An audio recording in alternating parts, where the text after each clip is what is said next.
Hello and welcome to Self Talk. I'm Rachel Astarte. John Davis has been a professional fight director and stuntman, an artistic director, a sword fighting comedian, and is now a motivational speaker, author, and coach. John, welcome to Self Talk.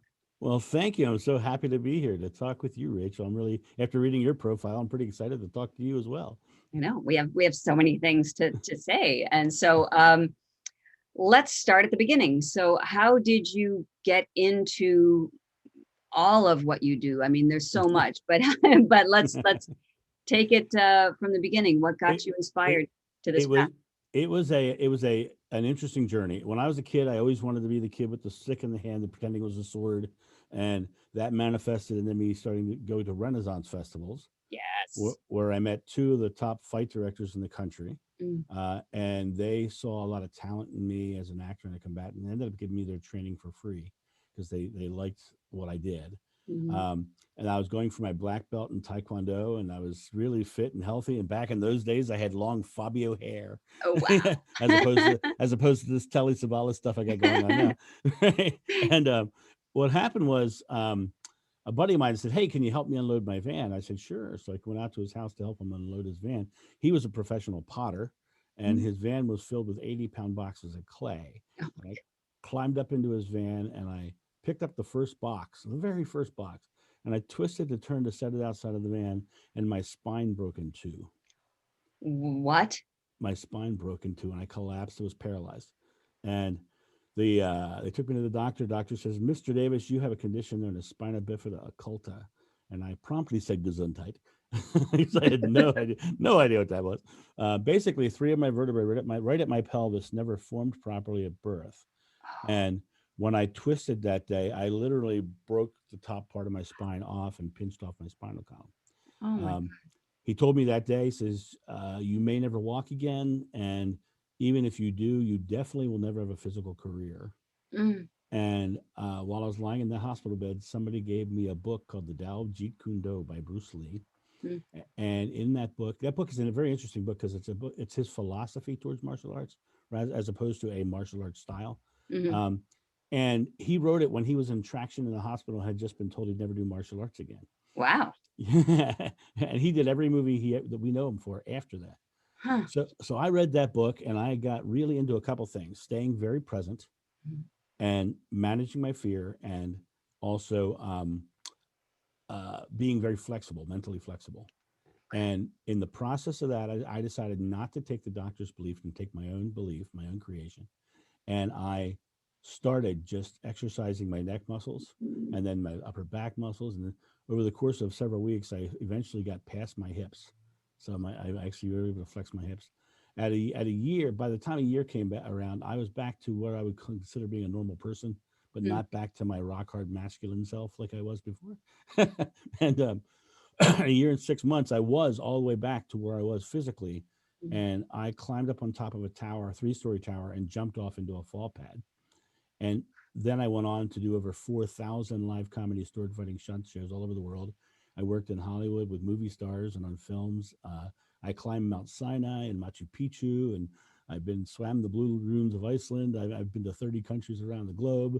I ended up going to the front lines of Iraq and Afghanistan on 6 USO tours. So it was like I lived the life of an action hero after that, all by the way of doing that. Well, long story short, during that time, I created a show called Hack and Slash, which was a comedy sword fighting show, Mhm. and it traveled all over the country, all the Renaissance festivals, and um, on in September of 2001, just before 9/11, the Pentagon asked me to do USO tours, and I went off and did those tours.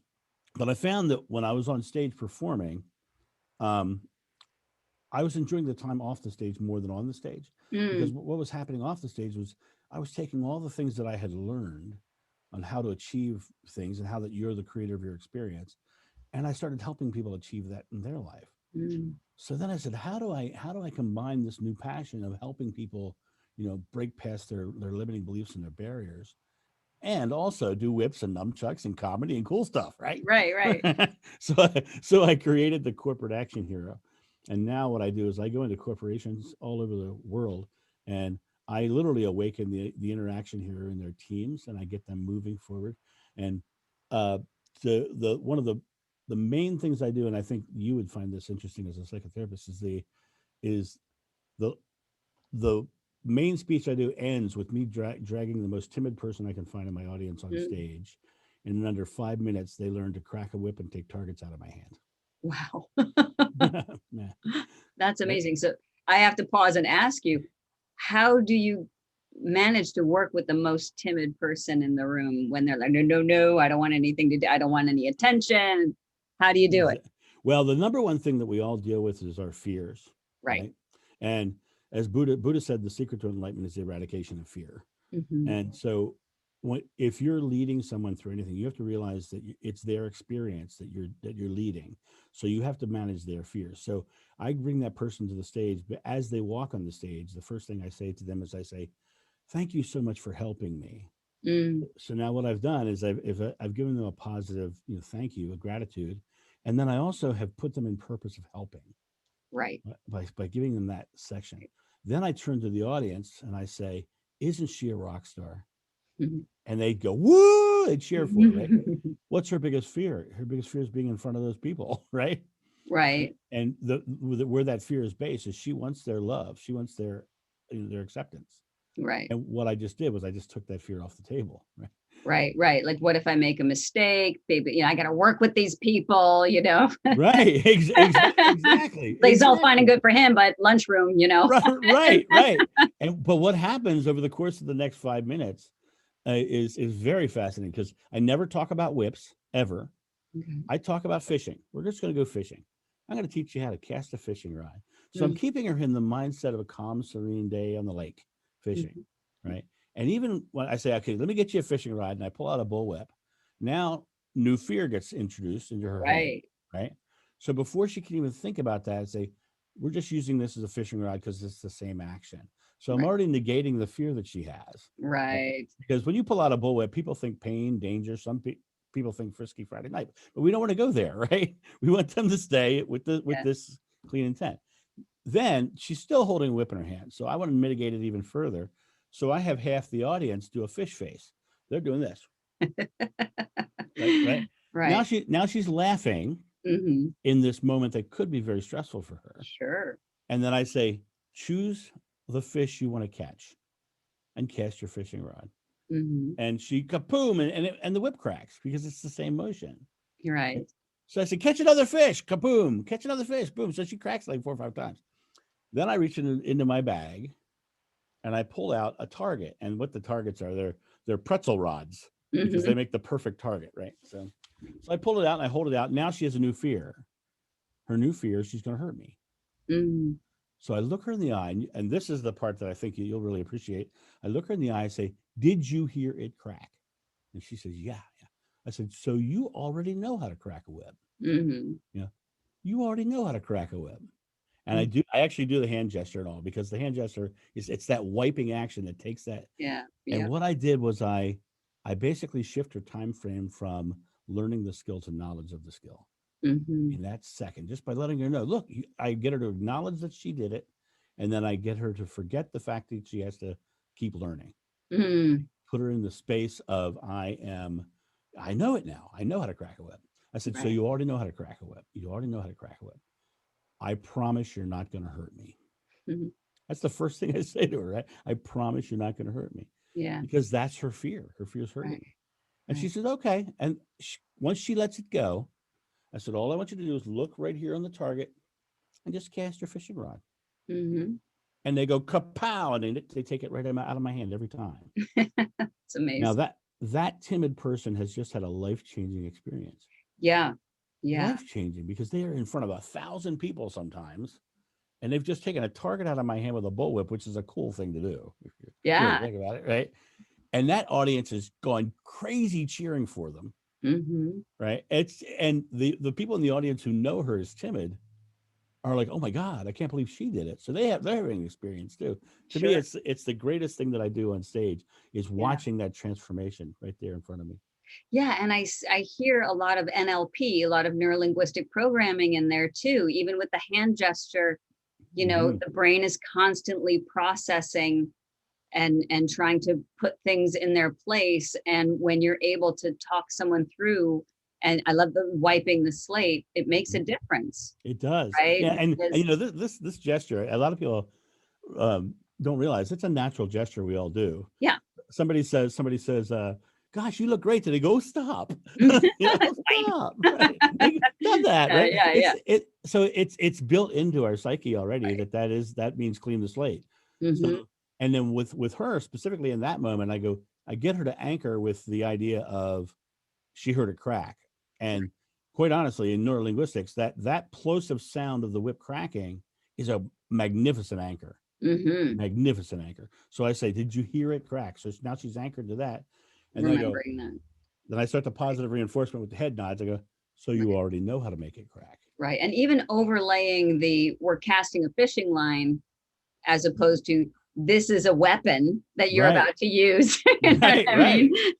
Exactly right. I mean, you Exactly. could go about it a different way and have her completely shut down, right? You know, Oh no, like it's all on you. You know? Totally. And I'll tell you an interesting fact is that I no longer choose men for that part of the show Ah, because their testosterone kicks in when you put a whip in their hand. sure. Oh, And when yeah. their testosterone kicks in, they get dangerous.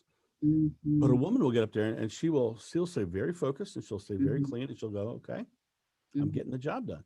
Yeah. Right. And the couple times where it came close to me getting hit was men. Wow. And Wow. every other time was a woman, and they always hit it perfectly every time. Mm-hmm. So as you do these amazing trainings, what is your end goal for them once they go back to work on Monday? My end goal is what I call it awakening their inner action hero. Mm-hmm. And we all have this limiting belief in self-talk as your podcast is about that holds us back, right? Mm-hmm. The subconscious mind has two jobs, and the two jobs in my mind are one, storing your present moment memories so you can create this underlying subconscious belief. The other one is to show you what you're focused on. Mm-hmm. And so, like, for instance, I'm a Jeep guy who has Jeeps, and I love Jeeps. So when I drive down the road, I see every Jeep on the road. Right. Right. Right. And so you can get focused negatively, you can get focused positively, you can get focused timidly, or you can get focused dynamically. Mm-hmm. And if you can start stacking present moment memories here in your subconscious belief, you're now changing the subconscious belief. But because you're focused on something positive here, it's also showing it to you. So now you're creating this treadmill of positive and success. And so it's Right. like, that's awesome. The other thing that I see is that most people, when one of the things I really want to express to people is that the small present moment successes are the thing that create the successful outcome. You know, they're never going to get to their outcome in the future, because we never get to the future. The future is That's just a right. place where we That's right. set goals. I say that to my patients all the time. It doesn't exist. It doesn't exist. It's just a place where we set goals for our next present moment, right? Right. Exactly. Yeah. And all we got to do is in this moment stay true to what our goals and our positive outcome, and just stack present moments while that thing's coming closer to us. We That's don't get right. to it comes to us. So Right. We're that's already in the future for when we started the podcast, you know, exactly and here we are in the exactly. future. And I'm so excited when I leave an audience. I love the fact that some people get more out of it than others. You know, some people really get into a very deep level, and Mm. it's a very interesting thing, because after I finish a show, after I step off the stage, people all want to come and shake my hand or see the whips or whatever. And there's always like, a few people who just stand off to the side and wait for everybody else to leave to walk up and speak quietly to me, Mm. because they want to come and say, I got a deeper meaning out of this. And they wanted to ask whether, is there spirituality in this? Or they'll get, and there's huge spirituality in what I do. Everything I do is based in my own spirituality. Yeah. Tell me more about that. Well, I'm a very fortunate man. My mother, I had the greatest mother in the world. She had her master's degree in liturgy at the Catholic Church, and raised us as Catholics. And to tell you what that manifested in her life, she became head of liturgical doctrine at her church, which meant when the priest wanted to do a sermon, he had to pass it by my mom. Wow. Right. But when I turned 18, Mom said to me, John, spirituality is a personal journey, and you need to find your own belief.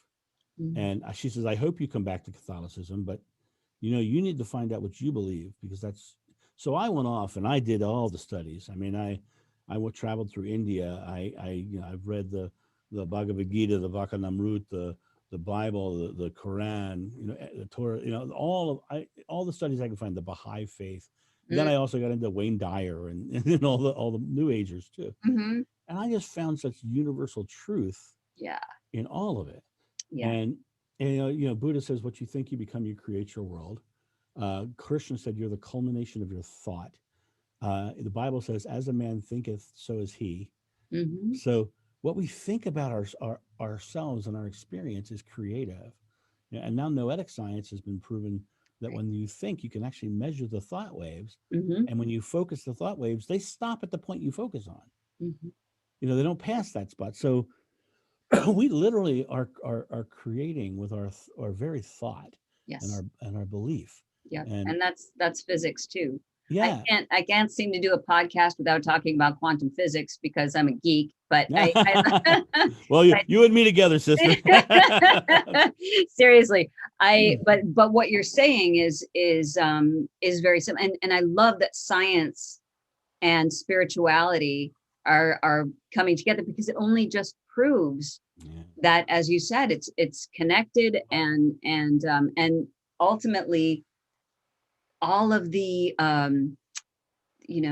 animosity among different beliefs and faiths. I loved what Ram Dass said, which is, we're all just walking each other home. Right.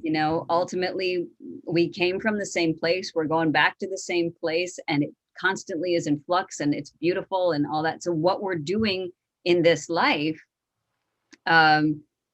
is, whatever journey, whatever we need to be learning in this life. And what you're teaching and what you're sharing is how important it is to realize your own strength and your own power. And there's that saying that God made man in his image, not the other way around. You know what I mean? Right. And that to me is fascinating too, because being made in God's image, everything we see is pure energy, including exactly. our hand and our eyes. So the only thing we are is our consciousness. Yeah. And so everything we see is the image. That's why we're in it. Right. And here's the thing that recently I got very interested in is in the Pali language, which was the language of Buddha. The number one Buddha quote that everyone always quotes is "Life is suffering." Right. But the word in Pali is dukkha, and dukkha does not translate to English well, because the reason it doesn't translate to English well is because it's a bigger concept. And when they translate it to English, it has three very distinct meanings. The first one is pain or suffering. Mm-hmm. The second one is habitual response. Yep. And the third thing is belief from experience. So the actual definition of dukkha is life is pain and suffering because of habitual response, because of our subconscious mind. Right. And so they've taken this as pain and suffering, and it gets very esoteric in their studies of that phrase. But when you look at what he's actually saying, it's that cycle we talked, that treadmill I talked about earlier. Right. It's that exact same thing that he's saying. Right. Exactly. And it's really important to understand that some of these languages that are being translated into English just doesn't have the capacity to understand those many different meanings. And so that idea of being stuck in this cycle in samsara, if the being able to not see your own divinity, and I get back to the Bible, and the kingdom of God is within you. There's it's all there. You know what I mean? So yes, we suffer, but suffering is not, it's not that negative, necessarily fully negative thing that we think of. It means that we feel, we are, we are not in a non-dual state. Right. When we're human beings. One of the things that I find with clients all the time is they have there's a deep-seated belief out there that struggle equals growth. And I'm not a believer in that. And the argument they always say is, well, when the butterfly is in the cocoon, it's the struggle against the cocoon that makes her wings strong enough to break free. Mm-hmm. And my response is, how do you know? Because for all you know, that butterfly's in there saying, hey, it's cool to pick stuff off the wall. Yeah. It could. Yeah. because what you're saying is a subjective experience. Right. I know people who go to the gym and work out and put themselves in utter pain and agony and love every minute of it. Yeah. You know, because that's what you do, right? And Right. I think it's a subjective choice. And I think what what what's most interesting about what I teach is that you get to choose. Yeah. You know, and you can choose to focus on the negative, and you can choose to focus on the positive, and Absolutely right. you know, Yeah. and a lot of people will be going for their goals, and next thing you know, they'll mess a moment up, and they'll beat themselves. I'm so dumb. I'm so stupid. Right. Why did I do that? I'm Right. like, well, why are you wasting that moment? Exactly. Yeah. Yeah. What It's I like, what I do in those moments, I go, oh well, that's silly, and I yeah. laugh about it. Yeah. Oh, I guess I'm human after all. Right, And, right. and then if you're using even mistakes correctly, you're adding to your experience and you're growing and you're getting stronger, Right, right. I And even, we yeah, talked about this treadmill and that concept that the subconscious mind is showing you what you're focused on. And a lot of people will be focused on a goal, and something will come up that'll seem contrary to what they're trying to achieve, right? But mhm, if that subconscious mind thing is correct, and you're focused on a goal, a positive outcome of a goal, and that thing came up, that's because your subconscious mind is saying this is what needs to be cleared away. right, But a exactly. lot of people will get that thing come up and say, "Well, I'm done," Yeah. and they'll change their belief. The whole the whole premise of psychotherapy, right? You go to a therapist because something isn't working, something's wrong with you. And I Mhm. always come from the stance there's absolutely nothing wrong with you. You're being called to tinker with the machine so that you can, the perfect machine. There is no such thing as a problem in that way. They're just, you know, I say it's like a light on the dashboard of your car saying change the oil. It's like when you're having a problem, when you're having an issue, these are the things that you're being beautifully invited to shift what you need to shift in Right. order to get to where you need to go. And it is your personal choice. And what I find interesting is in the Bible it says, "Whatever you ask in God's name is granted." But Moses, when he climbed the mountain, found out that God's name was I am. Mm-hmm. So whatever you're putting after I am is what you're creating. Correct. So I took certain words out of my vocabulary for the longest Yep. time. Wanting, needing, hoping, and trying were gone Mm, because they're inactive present moment words. mm-hmm. I wanted only to have I am creating, I am enjoying, I am building, I am, I am getting healthy, I Yeah. am creating this experience. Wanting, needing, hoping, and trying just creates more wanting, needing, hoping, and trying. Right. So Right. in the words of Yoda, do or do not, there is no try. Exactly. Beautifully said. Right, yeah, yeah. And deliver. Uh, Well, thank you. Thank you. so I want to ask you something about on your website, you refer to what you call the 5 Fs. Yes. What are they? The 5 F's are the process by which I hack the fight or flight response to get out of my own way. Okay. Fearlessly focus with faith, follow through with flexibility. Mhm. The when you're dealing with fear, the first thing you have to realize is that all fear really is negatively focused uncertainty. Mhm. Because if you're focused positively, you wouldn't be afraid. Right? So Negatively focused uncertainty. uncertainty. I think it's important to repeat that. That's what Okay. fear is. And to define that slightly further, it's an emotional reaction to some future event that may or may not happen with you focused on a negative outcome. Correct. And Right. that's the key. It's not rooted in your present moment. And actors on Broadway are trained that if they forget all their lines in front of those thousands of people, they're literally trained to exhale and relax all their muscles. And Mm-hmm. it shuts off the fear response and turns their cognitive thinking brain back on, and all their lines rush back into their head. Mm-hmm. Because when people get afraid, they feel like they can't breathe. Right. And it's not that they can't breathe, it's just that their body's in a primal survival mode, and it's storing air so they can run further and faster. Exactly. Yep. And so if they can go relax, it'll turn that off. So we got fearless, but you can also have the tool of focus by choosing the goal and staying ultimately focused. When negative things come up, just keep refocusing back to your goal. So fearlessly focus.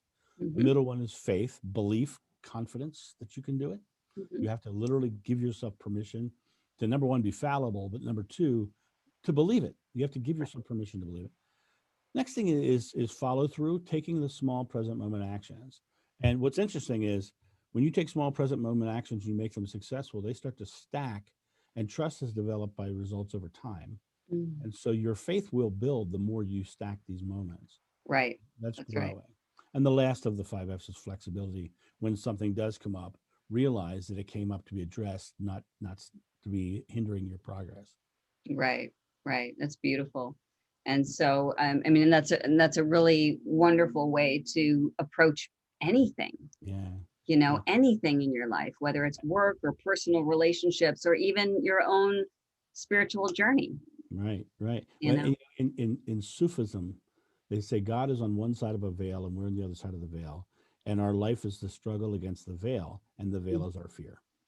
And Mm-hmm. so if we can, and sometimes the fear envelops us, and sometimes it's not as bright. But um, I like to look at it a little differently. I like to pretend. I like to not pretend, but I like to look at it as if I'm standing in a room full of love, because the Bible says God is love, and all this energy would be the positives. Mm-hmm. And I'm standing here, and my hand is on a knob of a fear fog machine, Mm-hmm. and I can crank it all the way up and not see the room, or I can crank it way down and see it all. But I Beautiful. have to remember that it's my hand on the knob. Right. Right. That's a very powerful image. Yeah. Um, so how can listeners find you? I have your website is corporateactionhero.com. Yes, and if you go there, you'll find LinkedIn and Twitter and Facebook. They're all the links are there. You don't have to find. You just go there, you'll find it all. Yeah. um, Okay. I also have the Interaction Hero podcast, and for my friends who are into spirituality, I also have the Spirit Cafe podcast, which is uh, the study of spirituality without guilt or dogma. Um, And for your audience, I really want to make sure I give them a gift today. And it's a gift. It's completely free. I don't even take your email address. And it is corporateactionhero.com/gift is the link. You're not going to find it on my website. You actually have to use the link. Okay. And what it is, it's the 5F workbook that will take you through your own process of using the 5Fs. And on that page, you're also going to find supporting video to help, expand on what we've talked about today, and really help you achieve your goals. Oh, that's wonderful. Thank you. So that's at corporateactionhero.com/gift. Gift. And Yep. it's not on the website. So you have to, I will make sure that in the show notes, we have that just for our listeners. Thank you so much for that gift. Oh, you're quite And I'm welcome. glad we had a chance to talk about it before before you presented the gift. That's beautiful. John Davis, thank you so much for being on Self Talk. Well, it has been an absolute pleasure. I'm really excited to be here. Thank you for having me.